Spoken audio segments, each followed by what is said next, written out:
Mayong adlaw ipapahulan mga igsoon.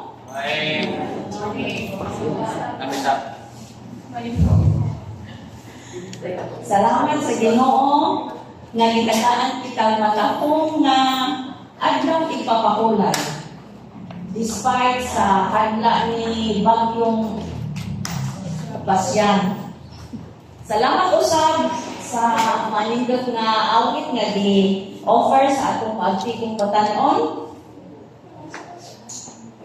nga si Ombre. Karon buntaga mga leksonan, atong hisgutan ang usa ka butang nga kasagaran nato madunggan sa simbahan. Apan usahay lisod sabton o buhaton.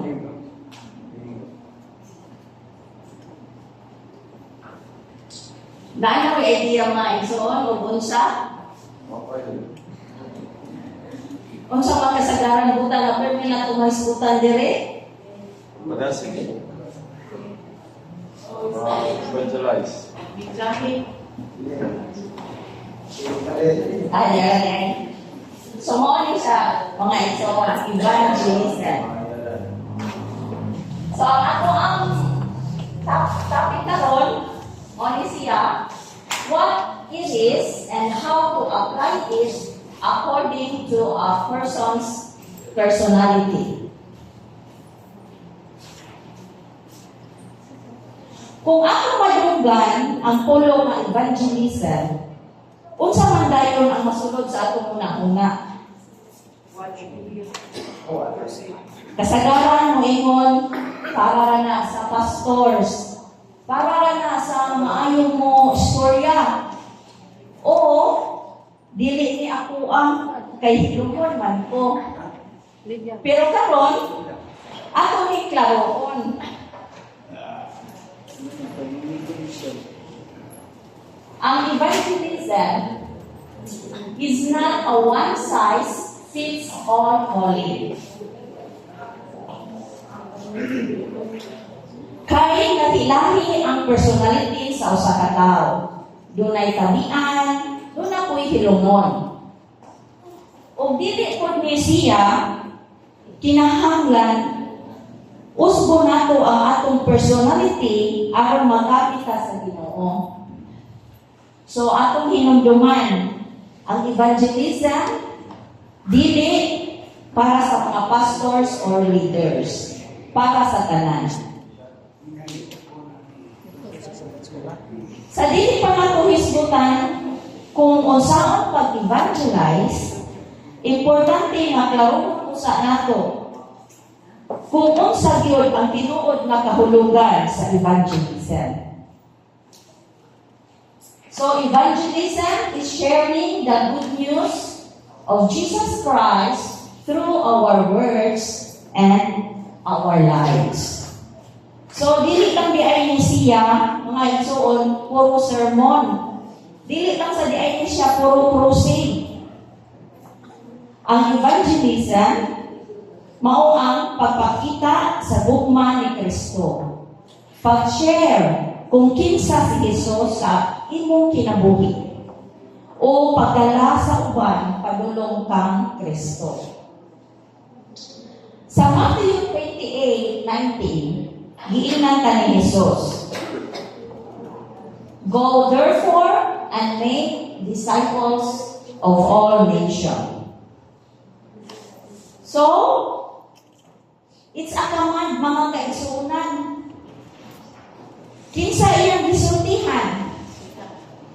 All believers. So karon klaro na nato kung unsa ang evangelism. Ang sunod nato nga pangutana mao kini.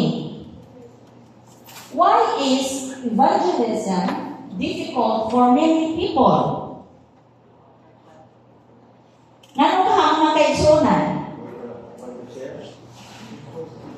Wow. Kaya parehas na ko sa una, abi na ko, kinahanglan nga maayong ka mo istorya.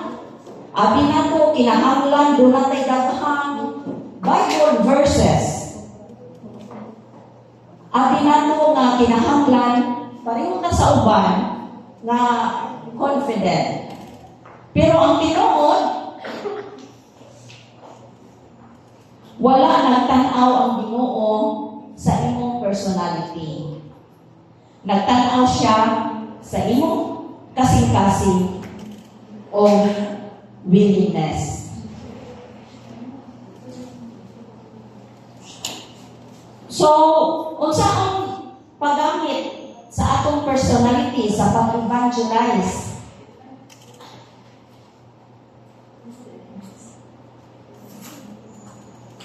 So, evangelism that fits a person's personality. Importante, importante kayo nga punto mga kaigsunan. Gigamit sa Ginoo ang lain-laing klase sa tao. Dili usa ra ka klase. Atong iskutan karon kung unsaon pag-evangelize sa base sa personality sa matag usa.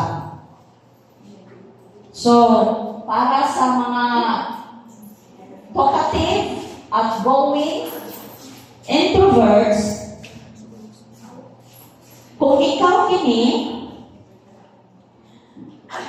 dali ra ka makakita og friends, ganahan ka mo share, confident mo approach ug tao, ang imong evangelism mahimong verbal.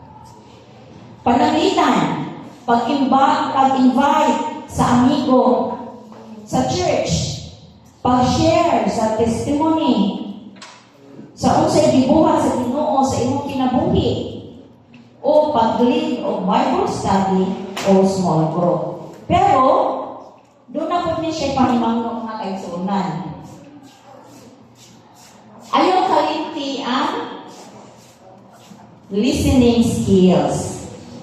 Ang evangelism, dili lang sigig tabi, kundi maminaw usab. So, sa mga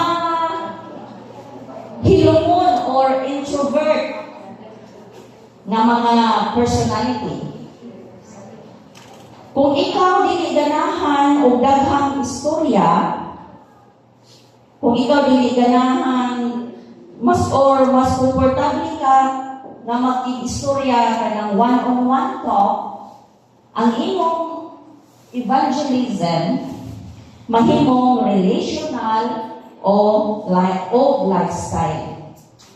Pananglitan, pagpakita o Christ-like character sa trabaho, sa eskwelahan o sa balay. Pag-ampo para sa usa ka tawo o ipahibalo nga giampo nimo siya.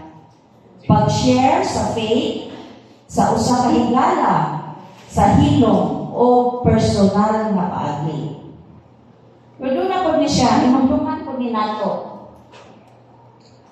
na ang quiet life filled with love is a powerful message. So, sa mga introvert, mao ni ang ilahang unsa nila pag-shine, di ba? Maski hilumon sila, pinaagi sa ilahang lifestyle, kusog mo shine ang gihapon ang mensahe sa Ginoo. So next, para sa servant type or manuluyon na mga personality. Kung ikaw ganahan mo tabang, kung ikaw sensitibo sa needs sa uban, dili ka ikaw verbal, ang imong evangelism mahimong service evangelism. Pananglitan, pagtabang sa masakiton, paghatag og pagkaon sa nanginahanglan, pag-volunteer sa outreach o community service. Paghatod buha sa atong mga bag-o nga kaigsuonan at sa puo, di ba?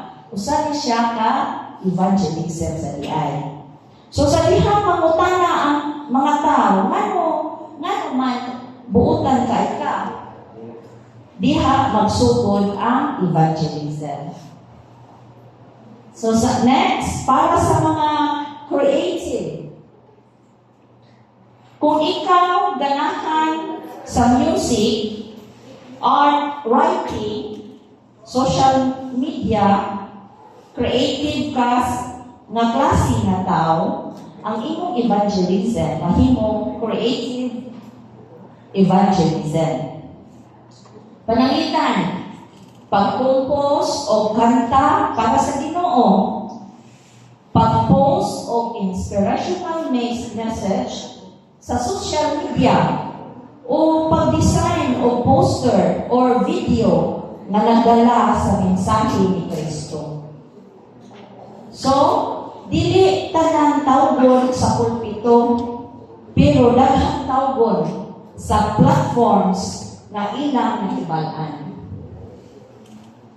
Ang sunod, para sa mga logical thinker or teacher type. Kung ikaw ganahan o discussion, hilig ka Bible study, ganahan mo explain, ang imong evangelism, mahimong teaching evangelism.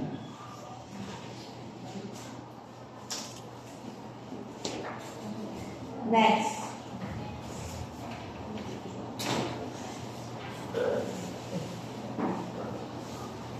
So, ang next na ito nga igsunan, dili evangelism kung dili na makita si Kristo. So, evangelism is incomplete if Christ is not seen. Importante kayo ni mga igsuon. Bisag unsa ang personality. Kung dili makita si Kristo sa atong kinabuhi, lisod ang evangelism. Kaya naman, ang tao, dili lang maminaw sa atong giingon. Tanaw nila kung unsa ta nga klase sa tao. Unsa ta kung walay natanaw. Unsa ta sa balay. Unsa ta sa trabahoan. Unsa ta sa eskwelahan. So, ang lifestyle nato mao ang unang sermon.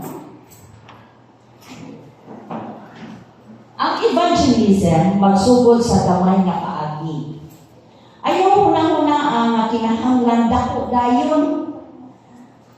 Ang evangelism mahimong usa ka prayer, usa ka invitation, usa ka conversation, o usa ka act of kindness. Ang Ginoo na ang magpadako sa buhi. Mga igsoon, karon nga kabutahon, dili kita pangutanon sa Ginoo kung unsa ta ka confident. Ang iyang pangutanon kita, were you available? Available ba? Baka? So, dili tanan pareho o paagi. Pero tanan, gitawag. Busa, pangutanon nato ang atong kaugalingon. What is my personality? Where am I most comfortable? What can I do this week to share Christ? So, gamita sa Ginoo ang imong pagkaikaw. Ayaw usba ang imong personality. Itugyan kini sa iyang kamot. Thank you very much, and may we continue to share the gospel each in our own way. Happy Sabbath. Amen.